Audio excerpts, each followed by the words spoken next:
Hello my bunnies, it's Tiki's Trinkets here, and today I have for y'all another polymer clay tutorial.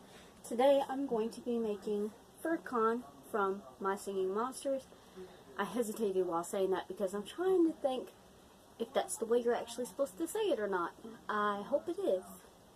But this is the finished product. I think he is just the most adorable thing ever. He's definitely one of my favorites from the My Singing Monsters series so far. For some reason, the light is not agreeing with his eyes and the texture on his fur. But you'll see him better at the end of the video because I bought a rotary turntable that's solar powered. So at the end of this video, you'll see a little video snip of him just spinning around all nice and cute. So I hope you guys enjoy that. Just anything to make the video a little bit more special for y'all. And another thing, I redid my hair. I was going to make a tutorial for it like I did with the last two times I redid my hair.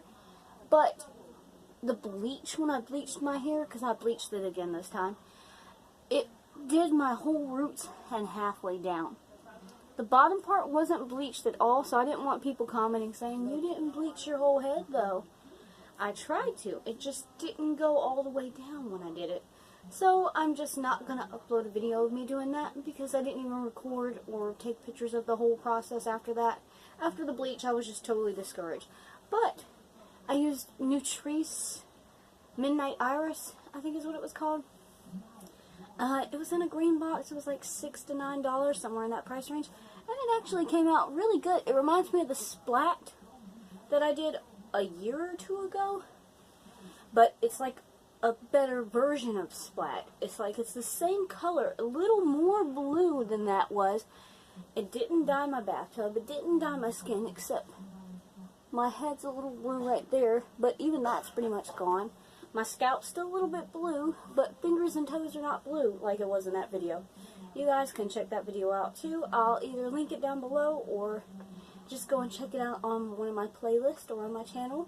It'll be under like a beauty playlist on my channel, or just go through my videos on my channel. Alright, that's enough talking because we don't need to talk that much at the beginning of a video. I hope you guys enjoyed this tutorial. Stay tuned next. Oh, and whoever requested the Furcorn tutorial, I will put their name right here. And I hope you guys enjoy this video. Stay tuned, and I'll see you guys next week where I'll be making a Muppets tutorial again. I can't remember exactly who I'm doing yet. It was another request. But it's fine. I'll post it on my, my little update section of my YouTube channel. Okay, that's about 3 minutes, so I'm done talking. Thank you guys so much for watching. I hope you enjoy this. See you there! Alright, for this tutorial, you're going to need Granny Smith green, white, brown, just regular brown, and a light colored pink. I'm not sure what pink it is, but it's a little bit darker than ballerina pink. We're going to start with the Granny Smith green here, and pre-roll all the balls we need for the green color. And we're going to start with the big one in the center, right here. And what you're going to do is roll this into a little chubby kind of oval shape, like so. And then just to make it indented, because his back is a little kind of curved, is what it looks like, I just gently press my thumb on the center of his back to give it a little indentation. And as you can see right here, this is what it looks like. Adorable, right? And then to make the bottom of it flat, just take the larger part, set it on your workstation, and press very gently so it'll be flat on the bottom, but still be round on the top, so don't push too hard.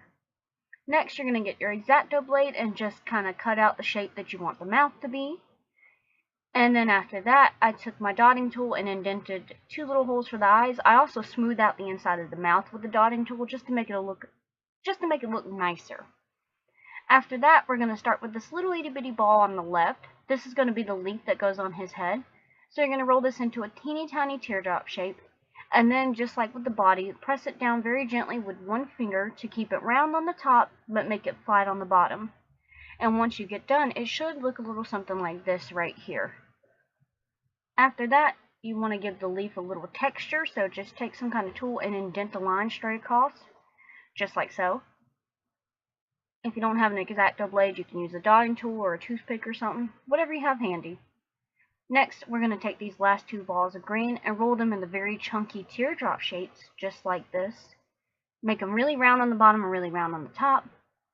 Then, once you've gotten this shape, just press them down gently with your fingers, like so that it'll be round on the top and flat on the bottom. You see a pattern we got going here? Yeah. Then when you get done, they'll look something like this. Then again, take the tool you used before with the leaf and indent for the little toes. They're not completely round toes. You can take the time to make them more round, but I just left them as is because I thought they looked adorable. Then I put in one metal stick for the little branch on the top of his head and 2 toothpicks for the bottom. Next, I used some crazy glue to go ahead and glue on the feet, but I wouldn't recommend doing that yet. It made working with this thing very difficult, so don't do that. Then I took some red paint, kind of like a maroon color, and painted the inside of his mouth, just like this. And then I took brown paint, and I'm going to paint his legs, his little toothpick legs, to make them brown too.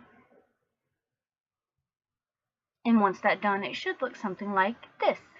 And then let the mouth and the legs dry before you move on to the next step, because you don't want to accidentally mess this up like I did, because I'm impatient. So just give it some time. Next, we're going to go on to the white, which all we need for the white is to make the eyes. So roll out 2 very small teardrop shapes. 2 very small balls. They're probably like less than a millimeter. They're really small. And then just stick them in the eye sockets and make sure that they touch all the edges around. You don't want any gaps in there. It'll look kind of weird. Next, we're going on to the pink, and you're going to need 4 little balls for this, and I mean teeny tiny, smaller than the eyeball ones were. And you're going to roll these into these little pointed worm shapes, is the only way I can describe it. These little larva worm looking thingies. These are going to be his eyelid kind of things like he has in the game. So you just put 2 on the top and 2 on the bottom and just kind of curve them like so. You could try to use paint for this, but I feel like this gives it a more 3-dimensional kind of shape. Next, I'm going to make his teeth, so I use toothpicks for pointed teeth, and then I use pliers to cut them, and then I use little pinchy things to put them in there. Always use glue on the bottom of them too when you stick them in.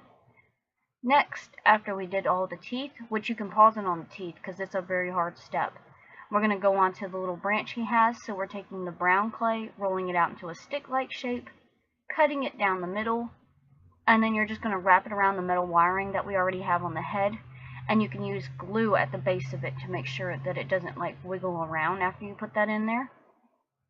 Then after that, you can stick the leaf on. Again, also use glue so it'll stay secure.